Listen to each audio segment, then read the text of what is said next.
Hey guys, it's Ty here. I'm at the new property, and I wanted to kind of touch on something. When we're doing all this habitat stuff and we're doing all this work, and we're exerting a ton of time, a ton of effort and money, it's really frustrating to see when things don't quite go the way we want. Um, a hinge cut doesn't survive, planting doesn't survive, your food plots aren't germinating, and I want to let you know that is part of it.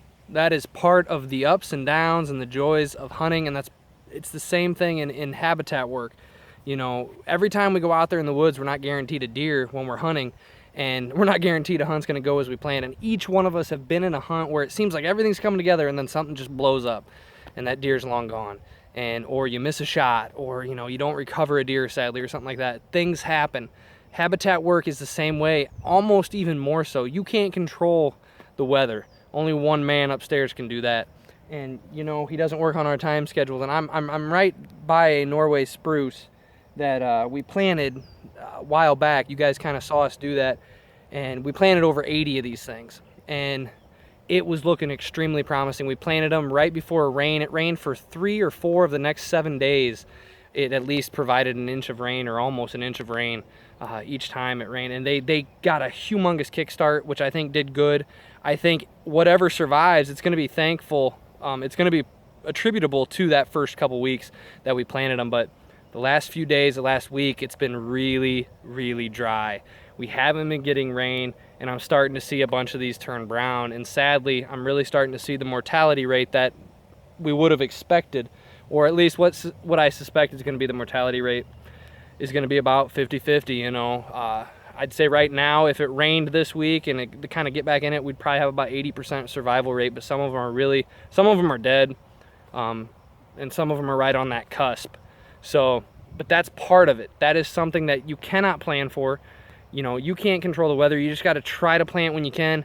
And if you are able to get back there and, especially on young trees, if you can water them, water them. We don't have the luxury of having a water source on our property as far as a well or anything like that. Eventually maybe I'll have some kind of pump set up that I can haul a battery back here and suck water out of the pond and fill up maybe a jug on the back of my quad or something like that. But there's really no way to get back here and get water to them at this time. If it stays dry much longer, I'm gonna have to really try to fill up jugs in the back of my truck or something and drive back here, although there's not really a good way to get back here with a big full-size truck, but we're gonna try. But that's something that I wanted to try to encourage you guys is, not everything's gonna go as you planned. You just got to roll with the punches. Buy seedlings if you're unable to plant. That way you're not out hundreds of dollars, you're out maybe $100. I spent about $100 and got over 100 trees, I think about 25 white pines and about 100 Norway spruces, and I bought them from the local forestry department. Instead of paying a couple $100 or even $500 or $600, I spent about $100 supporting my local forestry department, things like that. And if I lose trees, it's not like I lost my life savings or anything like that. It's great to go to a nursery, and if you can buy 2, 3, 4, 5, 6-year-old pine trees, you're gonna make a difference fast. But if you lose one of those trees, instead of being out, maybe I'm out maybe less than $1 a tree, you could be out a couple $100 for one tree if you buy a 5-footer or 6-footer, depending where. So and I got an email just this last week, and I got a text actually from a good friend, and they had this similar problem. They planted some food plots this spring, and it's just been too dry. They're not germinating like they want. They're coming up really thin. That's habitat work. That is something that happens. You always got to have a backup plan. The nice thing about spring food plots failing is you always have the fall food plots to fall back on, and you can always try a second planting. Your beans might be getting hammered, so maybe you just throw some buckwheat out there for the spring or summertime, something like that. Right now we're not putting any spring plots out. Basically we kind of keep up our clover plots and things of that nature. But this fall, if a planting fails, we're gonna throw oats and rye down. You can throw oats and rye down as late as October here in Indiana, and you will get some growth out of that.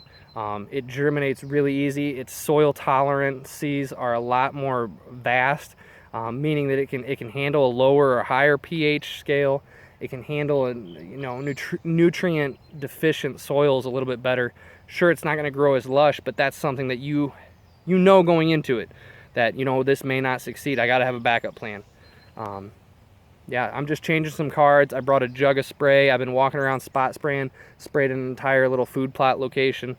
Just doing what I can real quick here. Ran into already 2 deer here. We've got a hurt doe that was limping, and then I saw the buck, one of the bigger bucks down at the southern end of the Bryce's fields, all the plots and stuff. He was watching me, and then when I stopped, he took off. So I was trying to get him on video, but I couldn't. So I'm gonna actually back out, switch out a camera, go check a camera quick on the other side of things, and get out of here, and hopefully get back here with Dad someday when we can do a lot of work and have less disturbance. That's another thing, you know, try to maximize the time that you spend at your property. I'm not a big fan of what I'm doing today. I left my saw at home, so I'm not gonna really, I was gonna cut tree stand spots out, but I can't. So there's not much I can do safely or you know, efficiently here. 2 guys can make a bigger dent in things, and we can disturb the property one day but get twice as much done. So that's something to consider.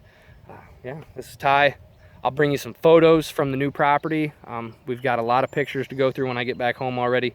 Unfortunately, I left one of the main cameras on setup. Doesn't take good pictures like that, so, but it's set up perfectly though. So this is Ty. God bless, guys. Get out there, do what you can, and get 2016 season set up to have the best chance at a good year coming up in the fall. What you do now plays a big part come fall. And a lot of the bucks that you see fall to guys consistently, habitually each year, it's because they don't just hunt in the fall. So God bless, guys.